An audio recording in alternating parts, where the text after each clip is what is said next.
You too. What's up with you? Hope you're having a wonderful day, being safe and all the good stuff. We're back again with another video. Hit the like button if you enjoyed the content, and not only that, video will be linked in the description down below. Other than that, let's get in it. Have you ever wished that you could reload saves like in a video game and try something different whenever you screw up? I mean, that sounds great and all until you end up trapped in a real-life survival horror video game where every death feels like it really happened. And if you don't get out soon enough, you'll become one of the monsters yourself. It's like Cabin in the Woods meets Edge of Tomorrow with some of the freakiest creatures and goriest kills that you've ever seen. So we're here to break down the mistakes made, what you should do, and how to escape the death loop in Until Dawn. I think the only difference in Cabin in the Woods in this is like you don't come back to life. You know, you don't come back to life. But the monster switching here and there is right. You know what I mean? Cabin in the Woods had some weird, some crazy stuff. You know what I mean? That was like SCP, but.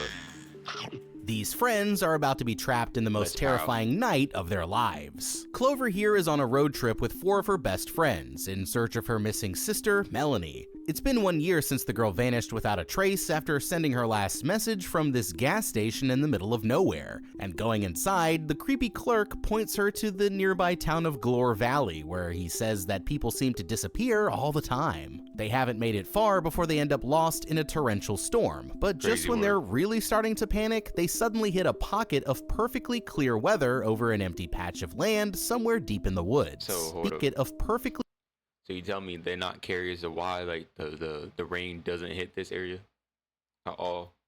Like look at it. The rain literally stops.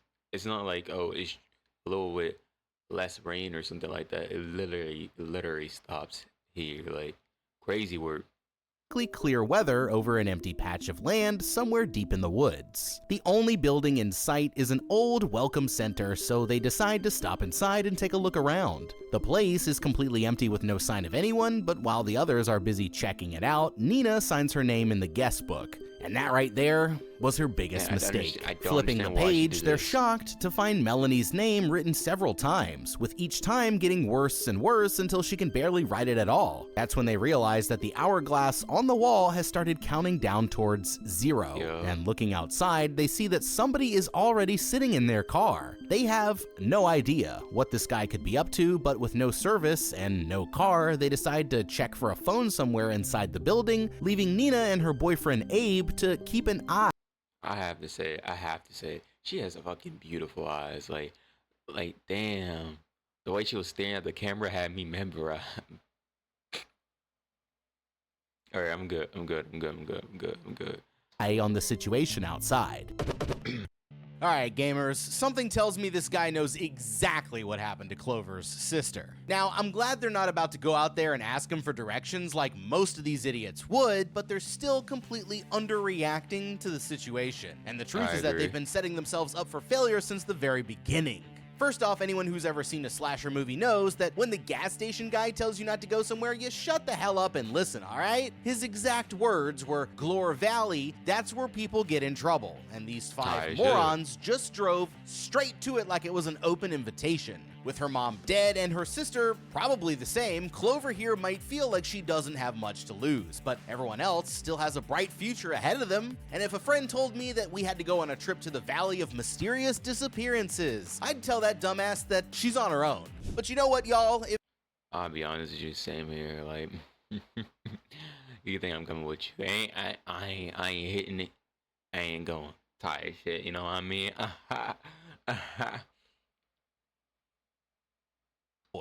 Yeah. So join me and the 5 million monthly players in downloading Raid Shadow Legends today. At bare minimum, they should have used their phones to take some precautions, like having everyone in the group text at least 2 trusted contacts each, letting them know exactly where they were going and when they should expect to hear from them next. Or start sharing locations with them in real time. I mean, that way they'd know that help was eventually coming no matter what. I'd also take a quick minute to research the area first. That depends, because though. as Mac That depends, cause like, let's say, okay,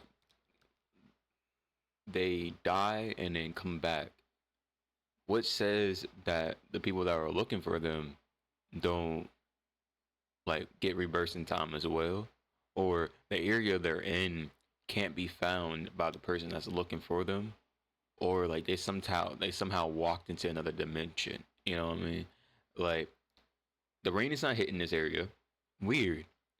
Um, it's so many things that could have went wrong in the situation. Axir points in my out, head. knowledge is power. Now, it's already too late to never come there in the first place, but it's never too early to start preparing for the worst case scenario.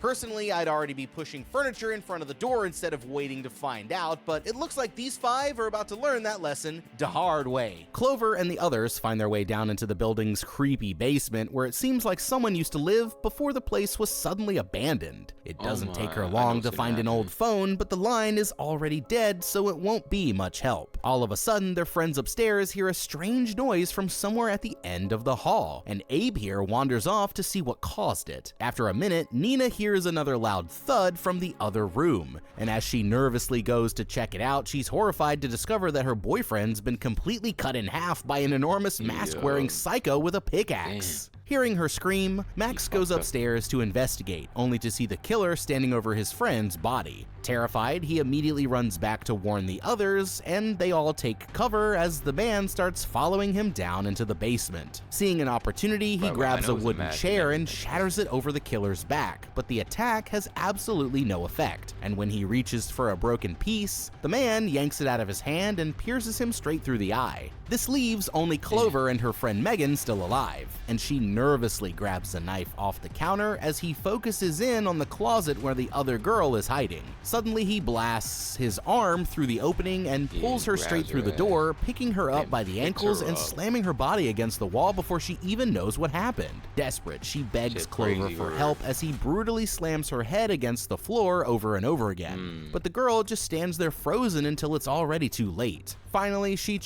Oh yeah, that shit pissed me off. Ain't no way you gonna sit there and let your friend just get her head caved in, buzzed in by this dude, and you just sit there. Oh my god. Oh, I forgot I gotta do something. What are we doing? Where's the survival skills at? Where's that? Like, at least run away or fight. Dude, choose one. Don't just sit there and stare at your friend get her head fucked up. It's crazy work though, cause like I thought about it in my head. It's like, damn, if I just sit there and watch that shit, hell no. You know, I'll be in there beating his head. Charges forward or get my ass out of there, either one. We'll find and out. puts the knife into his shoulder, but the killer doesn't even flinch as he slowly rises to his feet and follows her back upstairs. Sprinting for the exit, she takes off running into the woods, but she doesn't make it far before she trips and falls flat on her face. Picking herself up, she's caught off guard when another vision of her sister appears in the moonlight, until suddenly the killer catches up and swings his pickaxe straight through her stomach, making all 5 of them down with no more to go. A split second later, they all wake up again at the exact moment when Nina signed her name in the book. They're all covered in scars and bruises that match up with how they were killed, but strangely, it seems like Clover's death brought them all back to life. Alright, that was embarrassing. They'll never get anywhere with survival skills like that, and right about now, I think one thing is starting to sink in. Clover and friends, it looks like you all just up. Now, we already covered how the gas station was pretty much your last chance to smarten up, but if you're going to deliberately put yourself in a slasher movie type scenario, then you better remember the rules if you want to survive. Let's start with you, Abe. Horror Movie 101 says that you never go check out any suspicious noises on your own. If you hear a strange sound, no you didn't, unless you're bringing a meat shield with you. That way you won't end up getting picked off one idiot at a time. And as for you, Nina, the minute that your man stopped answering back, yeah, that's when you needed to start screaming for backup and running anywhere but into the exact same room where he just disappeared. And now, am I right or am I right? Those two never even stood a chance, and that's why from the very beginning, you all should have been treating this like a visit from the strangers. I'm talking about grabbing some weapons off walls, pushing furniture in front of doors, and getting ready to protect yourselves if the worst comes to worst. Now, I gotta give Max some credit here for at least trying to do something about it. But Clover, what the hell was that? You waited that long to stab him in the shoulder? I think we all learned 2 very important lessons here. Next time, stay ready so you don't have to get ready. And always aim for the head. Sorry, Yeah, that shit pissed me off when I seen that. She went for the shoulder. The shoulder. You had a neck clearly open for you to attack. A neck. Yeah, you had a head. Like the back of the like you was good. You was good. That was some damage you didn't got in there. No, you go for the shoulder. You serious right now? Ain't no fucking way. For the chair thing, yeah, W. At least he tried to do something. You know what I mean? And he do nothing to him. Buddy said that shit was nothing. Ate that shit.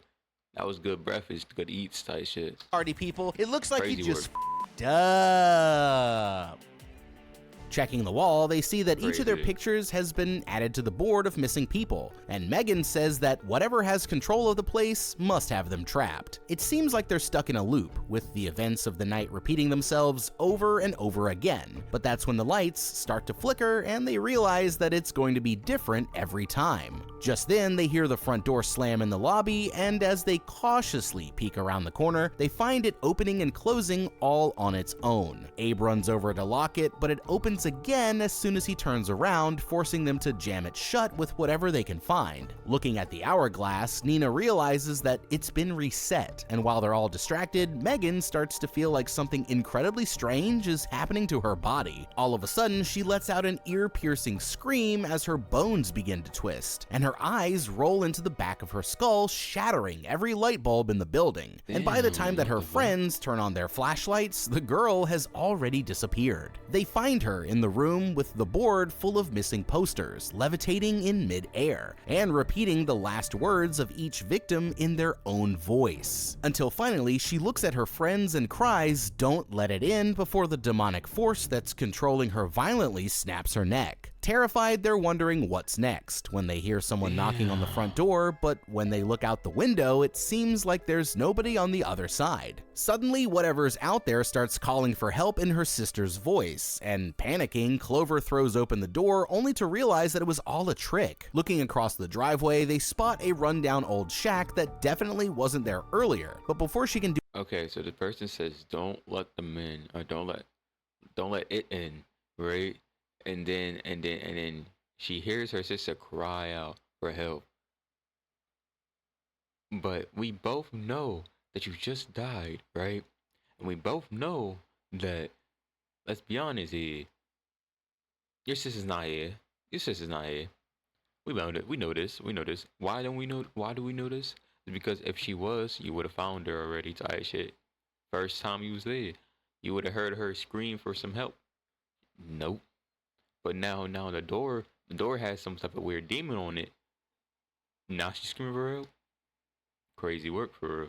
do anything to prepare herself, the demonic force launches Clover into the air and starts dragging her back towards the open door. Max tries rushing to save her, but the spirit throws him back into the building and locks them inside. And after letting the girl go just long enough to mess with her head, it immediately grabs her again and pulls her back into the abandoned house. Freaking out, Max keeps insisting that they need to save her, but Abe and Nina are convinced that it's too late, and they're already prepared to leave the girl behind.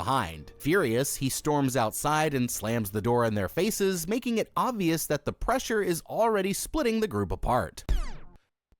Aight, this ain't gonna end well. They're already letting the pressure get to their head.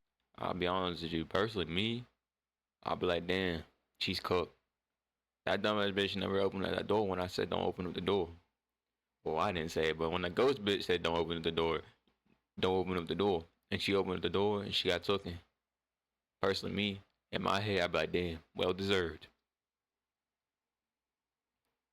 And this is only their second night. So if they want to survive, then they need to start working together before things get any worse. Now, as terrifying as that may be, knowing that they have respawns gives them some very important information to work with. Normally, I'd agree with Abe and Nina that it was time to get the hell out of there while they still had the chance, but this time things are different. Even though they can't keep resetting the loop forever, most of the other signatures don't start going unhinged until a few nights in, so we don't want to even consider leaving anyone behind until at least night 5 or 6. The main problem is that they have no way of predicting what's going to come for them next, and this proves that it might be something different each time. But one thing that the slasher and the demonic force have in common is that they're both well-established monster types from the horror genre. So if they're trapped in some kind of endless horror movie, then they need to start playing by horror movie logic. They already knew that Megan was especially receptive to signals from the other side, so the moment that she started feeling off when the spirit attacked, they should have realized that something was trying to possess her.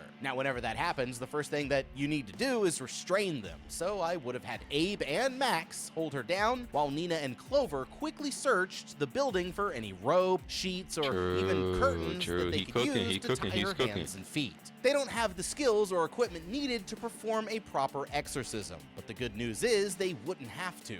As long as the spirit stayed contained within Megan, they could have run out the clock while preventing it from causing any more damage. And hopefully, once the timer hit 0, she'd be back to normal. Now, unfortunately... But hold on, but the thing is, she did get her neck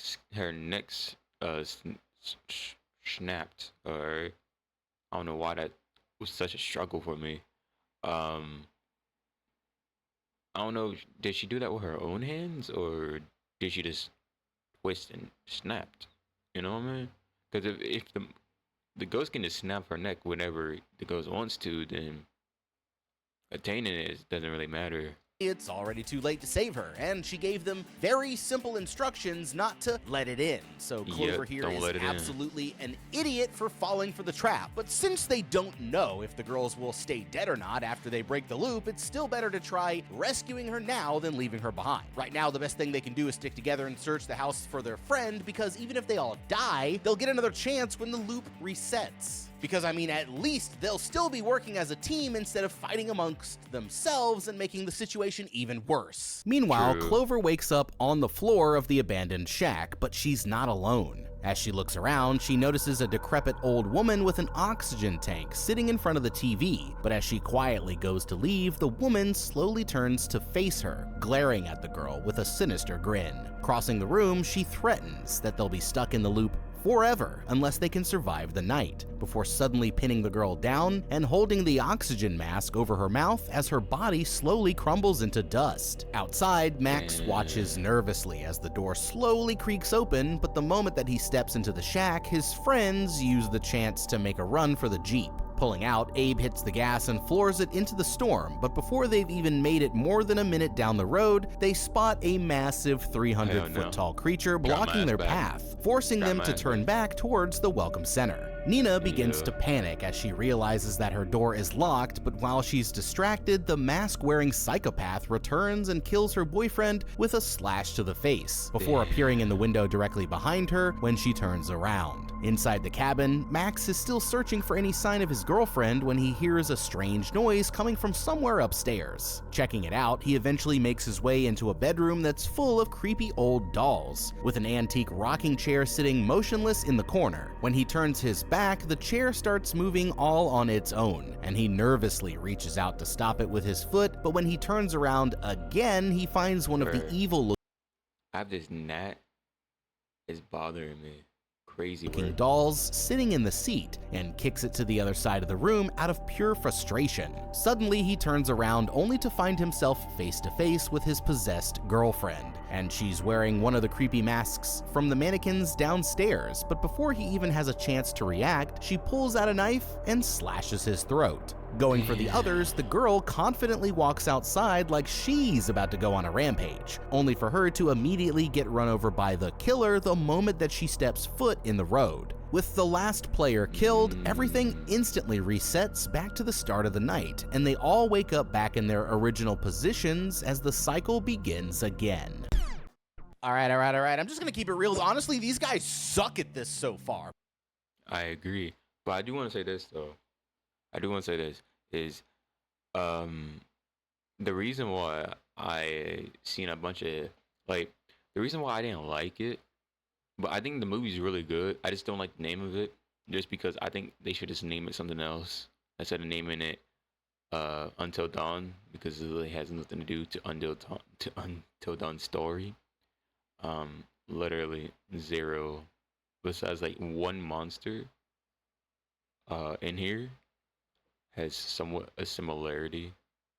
Well, it is actually the same monster, but and then I guess the dude that is killing them and that ran over the girl, you can say is somewhat, but that's supposed to be one of their brothers getting revenge and da da da.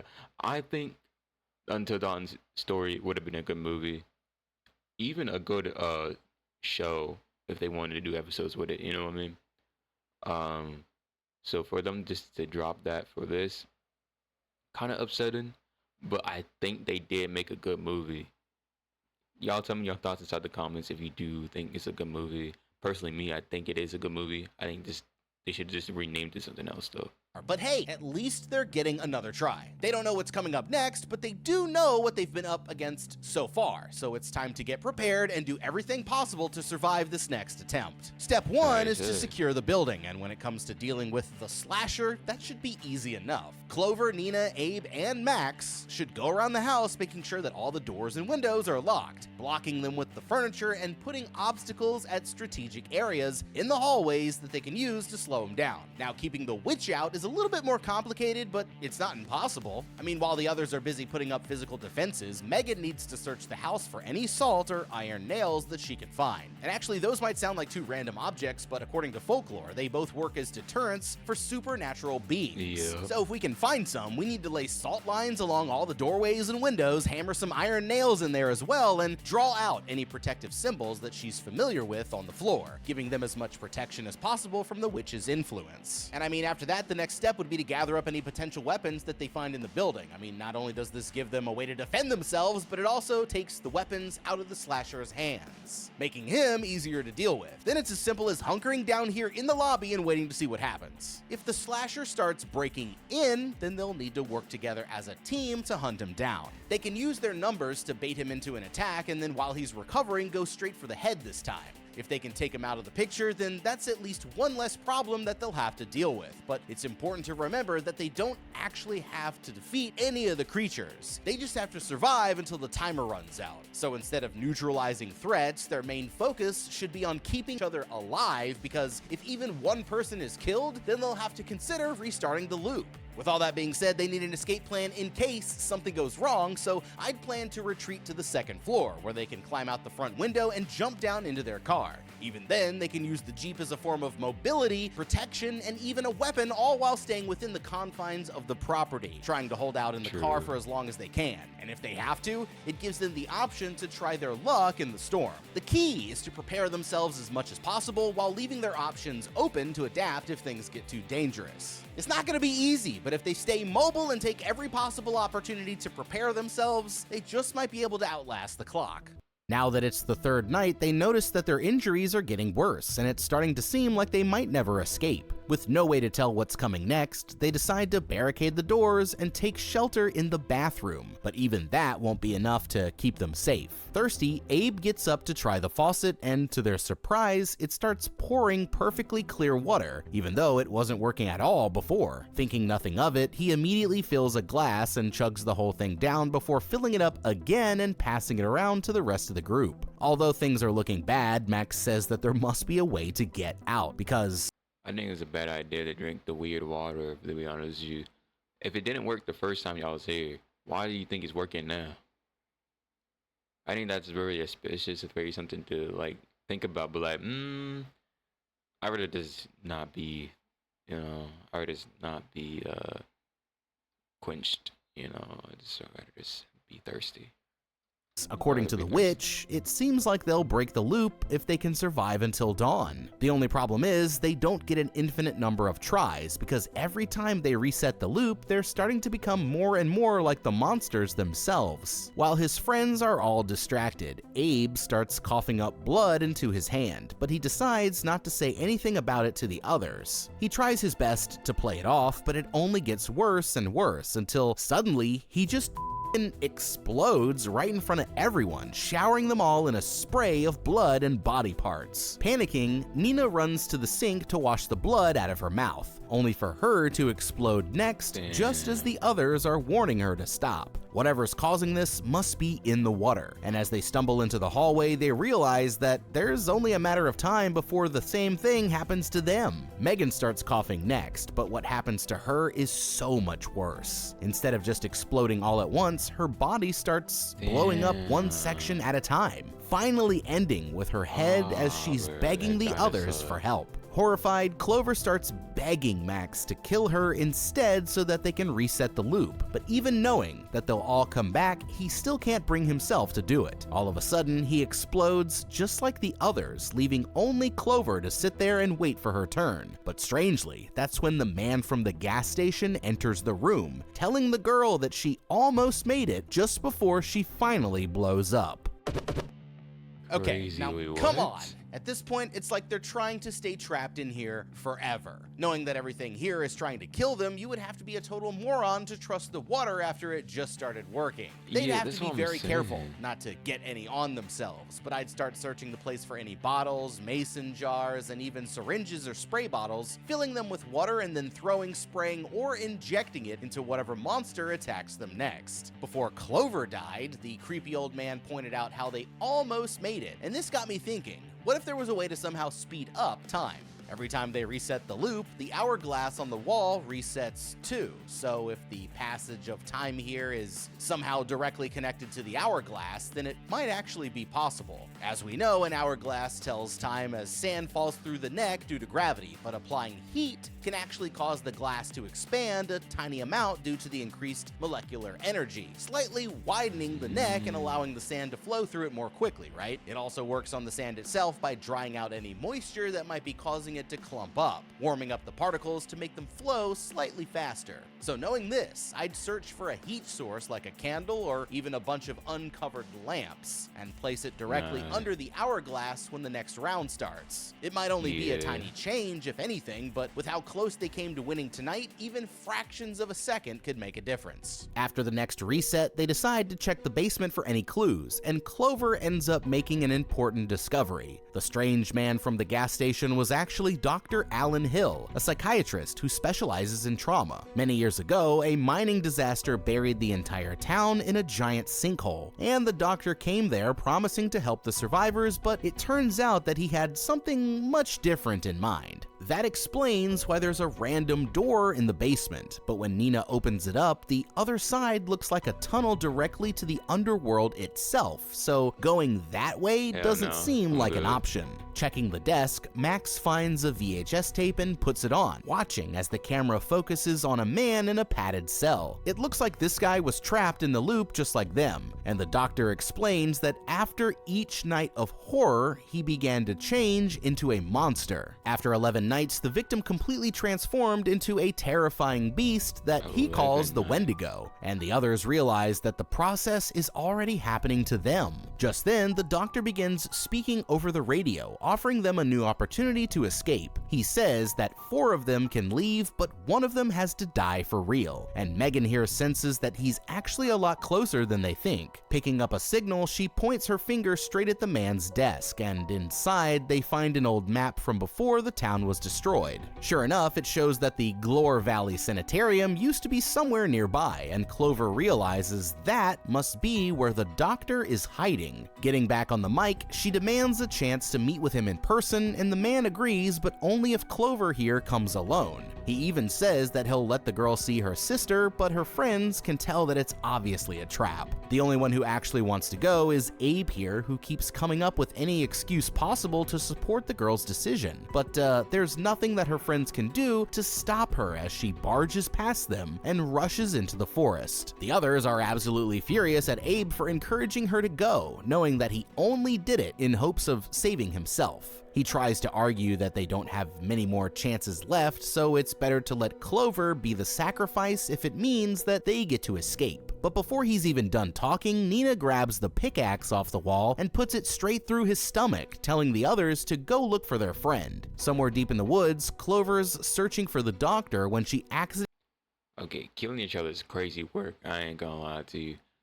Not only that though, running randomly outside, not knowing where you're going, and then looking for your sister that the dude said he knows where she's at, it's not gonna lie, weird as fuck to me. Like, let's count out how long it been since she been gone, and how many times, how many days does it this thing gives you? 11 days, right? Before you turn into a monster. At least that's somewhere more close to that number, right? If she's been gone for at least longer than 11 days, she's cooked.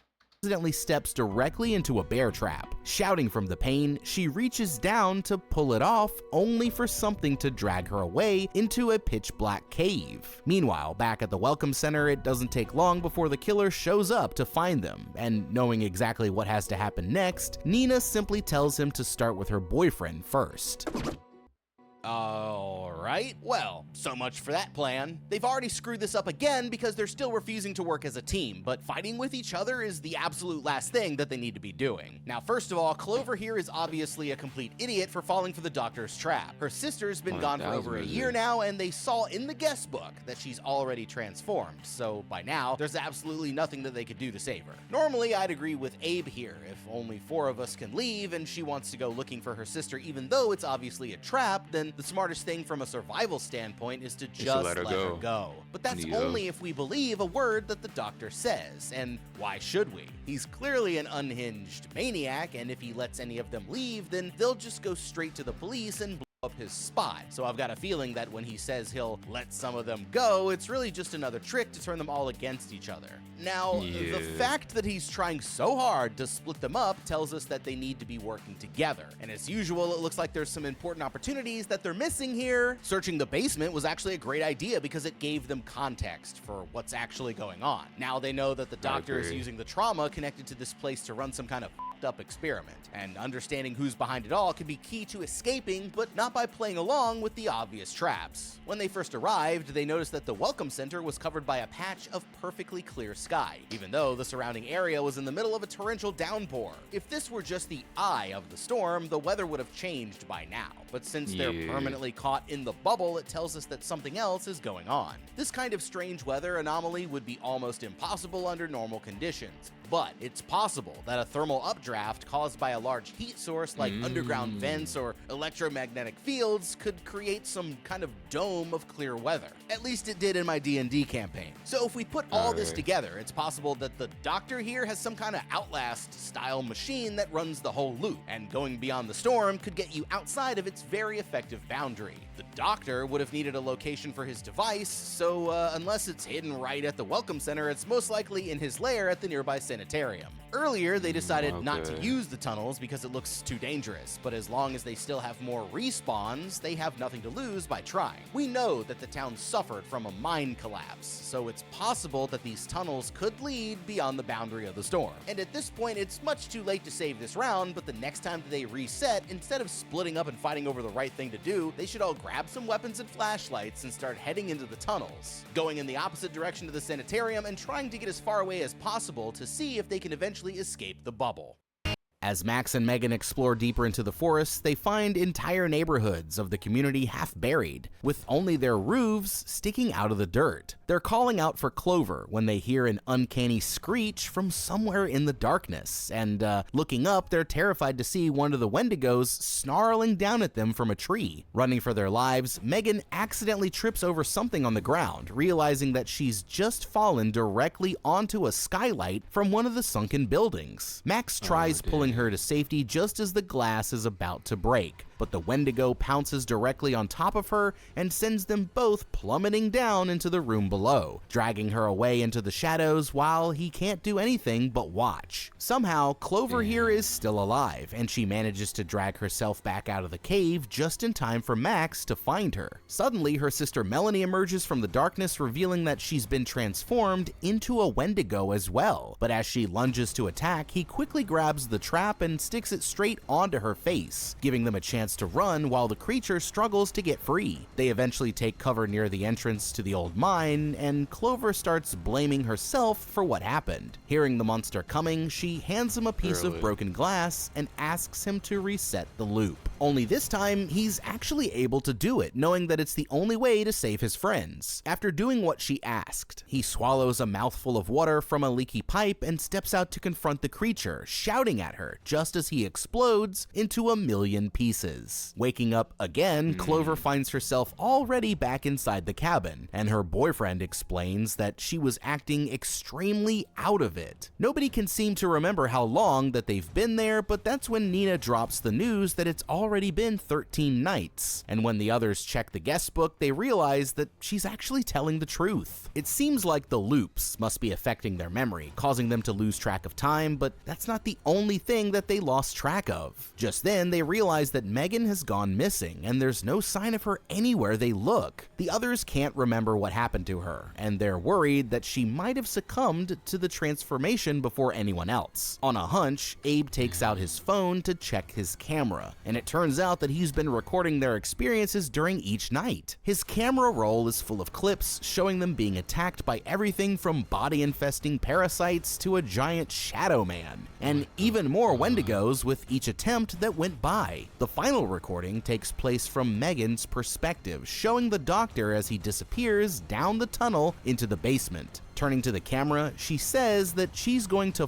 follow him inside to look for anything that might help them escape, but it's the last time that the girl was ever seen alive. All of a sudden, they hear an air raid siren from somewhere in the distance, looking outside to see a crowd of mask-wearing villagers surrounding the building. With nowhere left to run and only one more chance before they all turn into monsters, Clover decides that it's time to take matters into her own hands, and grabbing a flashlight and a pickaxe from the wall, she announces that she's going into the tunnels to search for their friend. The others think that it sounds crazy at first, but hearing her out, they realize that it's their only hope of ever getting back home again. And after getting some weapons of their own, the three of them prepare to follow her down into the tunnels, agreeing that they need to stick together no matter what. I just don't understand why she was left by herself, saying she's going into the tunnel by herself. Like, she should have made an idea into everybody else to go down the tunnel with her instead of by herself, because if she dies, everybody else gonna be confused where she's at. Or if she gets captured, everybody's gonna be like, what did she succumb or anything like that? And then she's gonna be all alone. I don't understand the idea that she was thinking about. You know what I mean? Other thing is that really puzzled me a lot is why didn't I choose to go down this tunnel? Probably fucking Death 4, Death 3, it'd be a good idea to go down the tunnel, you know what I mean? We might as well try it out. Alright, it looks like it's time for the showdown, and at least they're finally working together, but if this is the last chance that they're ever gonna get, then they need to make sure that they get this right. After learning what's been happening to the Doctor's victims, they should be expecting to come up against a new enemy type once they reach the sanitarium, which would be the terrifying mutated humans that he calls the Wendigos. These might actually be some of the most horrifying creatures that they've faced yet, but they've already learned some crucial information when it comes to defeating them. The Wendigos are incredibly fast, agile, and have superhuman strength, and the worst part is that they're almost indestructible, making them extremely resilient to almost all forms of damage, including headshots like we saw in the clip from Abe's phone. But with that being said, they also have two major weaknesses. First, the creatures are completely blind, meaning that they only hunt by sound, and second, they're incredibly weak to fire. Not only is it the best way to kill them, but they're actually afraid of it, allowing Clover and her friends to use fire as both a deterrent and a weapon. Now, knowing this, before going into the tunnels, I'd make sure that we were all armed with any fire-based weapons that we could make. I mean, everyone should be carrying a bunch of homemade torches and even Molotov cocktails if they can find the materials. As they make their way through the tunnels, they need to stay as quiet as possible, allowing them to sneak by without attracting attention. And if they have to, then they can throw a bottle or a rock as a distraction, making a noise to lure the creatures away and giving them a chance to pass by. It's not going to be easy, but if they make sure that they're both well prepared, both physically and mentally, they might actually stand a chance here. Eventually, they find a place where one of the houses sunk into the cave, and Clover pulls open the window as she carefully climbs inside. Peeking around the corner, they spot one of the Wendigos crouched at the other end of the hallway, and Clover tells everyone to stay completely silent as they wait for it to pass. But just when it's about to leave, another one of the monsters suddenly jumps up in the doorway right in front of them, forcing everyone to scramble as it dives on top of Nina. Using her pickaxe, Clover manages to pin the monster's leg to the ground, but now even more of them are coming as they get the girl back on her feet, and their only choice is to keep running deeper into the tunnels. After winding their way through a collapsed mine shaft, they duck through a garage door only to find themselves in the middle of another house. And looking up, he realizes that they're back in the Skylight house, and the masked killer is about to drop in for a visit. He shatters the glass and lands smack in the middle of the room, eating the drop like it's nothing as he gets ready to start whooping ass. Seeing that he's about to go after Clover, the others get his attention long enough to distract him, giving her a chance to escape and keep searching for their friend. But she doesn't get much farther before her Wendigo-fied sister appears out of the shadows and starts chasing after her. Scrambling to get away, she makes a dash for a nearby suitcase, only for her sister to knock her back down. But getting to her feet, she hits her with a perfect tackle and drops her straight onto an exposed spike, impaling her on the jagged metal while using the girl's body to protect herself from the fall. Wait, my question is, if they're pretty much unkillable, how did that kill her? Explain that shit to me. Other thing is, weren't they supposed to have super strength? Super speed? How the fuck did she tackle her? How the fuck that makes any sense? Okay. In the sunken house, Max and the others are still using anything they can to fight off the killer, and after doing enough damage to knock him down, they use the power of teamwork to lift his sledgehammer and bring it straight down onto his head, finally taking him out once and for all. Pressing ahead, Clover finally makes it to the sanitarium. There's no sign of anyone there until she hears Megan calling for help, and rushing towards the sound of her voice, she finds the girl locked in a padded cell with one of the Wendigos chained to the other side of the room, but it looks like they don't have long before the monster breaks free. Promising to come back for her, Clover runs down the hallway looking for the key, but she ends up in a creepy office where it looks like someone's been watching their every move. Suddenly, she hears the door closing behind her, and that's when she comes face to face with the evil doctor himself. The man starts talking as if he knows the girl personally, reading off of notes that he's taken over the last few nights, but when he sets his coffee down on the desk, she notices that it's dangerously close to where there's water dripping from the ceiling. Playing into it, she waits for just the right moment before quietly sliding his coffee underneath the leak, letting a single drop of water fall in and then quickly pushing it back before he notices. Meanwhile, back in the tunnels, her friends are still fighting for their lives, but Clover can only stand there anxiously waiting for her plan to work. As soon as he takes a sip, the girl knows that she's already won, but it takes him a minute to realize that he's been tricked. That's when his stomach starts to rumble, and realizing that he's about to die, he lunges toward Clover in a fit of rage, but she pushes him away just as he violently explodes like a meat-filled balloon. This gives her a chance. Tell me this though. You know everything to know, like to go around, you know, and you see a dripping faucet, right? And your mindset is hit my coffee near the dripping faucet. Especially if you look at her eyes, he's looking directly at her. And you're telling me you didn't notice her eyes moving back and forth to your cup? And then not only that, if you look at the cup, you can see the water has been tampered with, you know what I mean? Like, well, not really the water. You can see the cup has been tampered with because she slid it. She didn't pick it up and place it down. She slid it. So that means you can see the water that was already dropped move like something been slit, moved, you know what I mean? So like if you take those couple of clues, you can think of a cup that moved. And then if you look up, you can see, oh, dripping faucet. And then you be like, oh.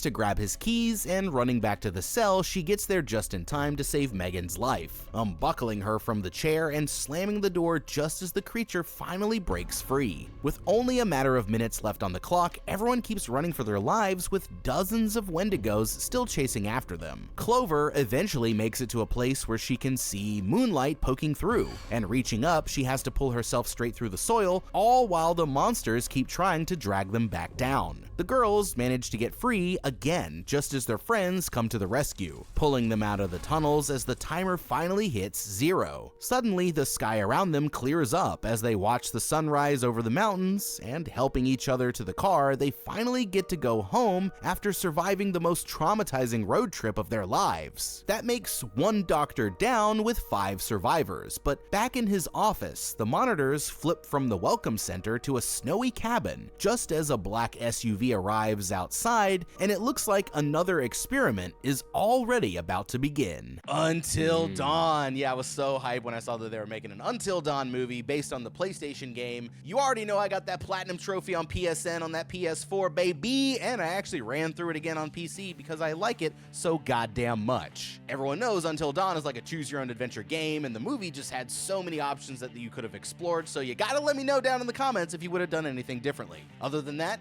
thank you so much for watching. Leave a like and subscribe and check out that How to Beat playlist for more videos just like this. Alright, that's the end of it. Hope you enjoyed the video. Hit the like button if you did. Hit the sub, and the video will be linked in the description down below. So if you don't watch it yourself, please do. Other than that, I'll see you in the next one. God bless you. Peace out. Be safe.